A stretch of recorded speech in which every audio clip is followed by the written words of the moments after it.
বিহা ওয়া আদউ বিহা। আল্লাহ, আপনি আমারে একটা কালিমা শিখান, একটা জিকির শিখান, যে জিকিরটা দিয়ে শুধু আমি আপনার জিকির করব। এই জিকির কেউ জানবে না, শুধু জানবো আমি আর আপনি। সুবহানাল্লাহ পড়েন।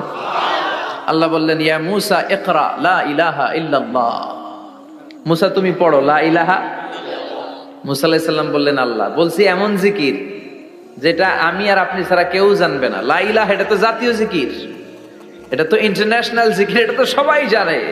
আমি তো চেয়েছিলাম এক্সক্লুসিভ একটা। আল্লাহ বললেন, মূসা লা ইলাহা ইল্লাল্লাহর চেয়ে শ্রেষ্ঠ জিকির আমার কাছে নাই। আমি আল্লাহর দেয়া সর্বশ্রেষ্ঠ জিকির হচ্ছে লা ইলাহা ইল্লাল্লাহ।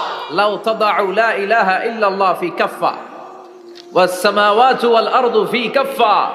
ও মূসা, সাত আকাশ সাত জমিন যদি দাঁড়িপাল্লার এক পাল্লায় রেখে দাও আর লা ইলাহা আরেক পাল্লায় রেখে দাও, লা রাজাহাত কাফফাতু লা ইলাহা ইল্লাল্লাহ, মুহূর্তেই লা ইলাহার পাল্লাটা ভারী হয়ে যাবে।